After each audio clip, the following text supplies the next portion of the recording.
যি দাবী আজি মজিয়াৰ পৰা উঠিছে সেয়া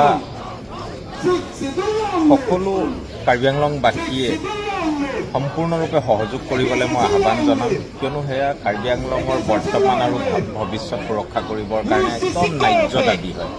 আৰু এই কথা এই মুহূৰ্তত যদি কাৰ্বি আংলংবাসীয়ে বুজি নাপায় তেনে নিশ্চিতৰূপে ভৱিষ্যত অন্ধকাৰ আমি দেখা পাইছোঁ।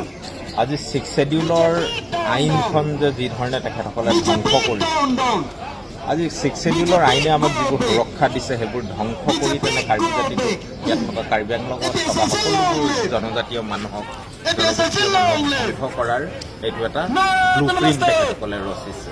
আৰু মই এজন নিজে জনজাতীয় মানুহ হিচাপে আমি আহিছোঁ আৰু সকলো জনজাতীয় মানুহকে সকলো অসমীয়া মানুহক ক'ব বিচাৰিছোঁ যে আজি কাৰ্বি আংলং ইণ্ডিয়াৰ আটাইতকৈ ওল্ডেষ্ট 6 ছেডিউল আৰু এটা ঐতিহাসিক 6 ছেডিউল এৰিয়া হয়, যি আজি ইউনাইটেড নেশ্যনছতো ৰিকগনাইজড হয় যে আমাৰ যিটো ট্ৰেডিশ্যনেল ছিষ্টেম আছে সেইটো ৰেকগনাইজ কৰে গোটেই পৃথিৱীবাসীয়ে যে হয় আমাৰ নিজৰ traditional system is the best form of democracy to rule and govern ourselves, to maintain ourselves. আজি সেই বস্তুটো তেখেতসকলে ধ্বংস কৰিছে।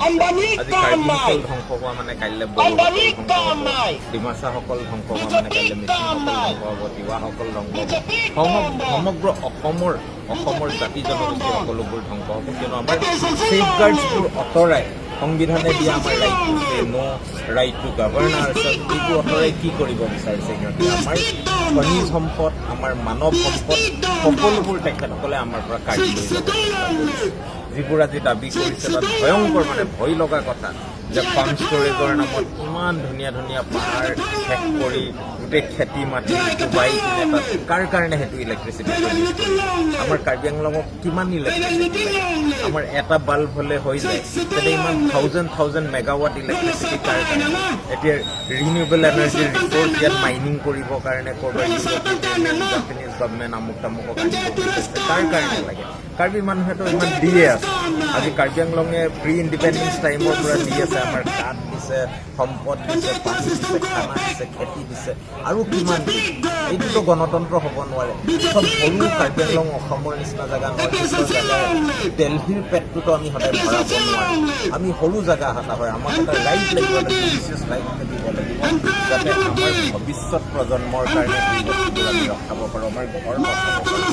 আজি APSLCৰ আন্দোলন কেৱল মাত্ৰ কাৰ্বি আংলঙৰ কাৰণে নহয়, এই আন্দোলন সমগ্ৰ অসমবাসীৰ কাৰণে, আৰু অসমবাসীয়ে বুজি পোৱা উচিত আৰু APSLCক সহযোগ কৰা উচিত, যাতে আমাৰ যি 6 নম্বৰ দফাৰ কথা কৈ আছে অসম চুক্তিৰ কথা, তাত কি আছে? আমাৰ মাটিৰ সুৰক্ষাৰ কথা আছে। কাৰ্বি আংলঙৰ মানুহে সেয়া 1948 প্ৰমাণিত কৰি থৈছে যে সেইবোৰ ৰাইট আমাৰ কাৰণে লাগে। আজি ভাৰতৰ এখন চৰকাৰে আমাক কলনীৰ দৰে ব্যৱহাৰ কৰিছে, আমি তাৰ এগেইনষ্টে আছোঁ।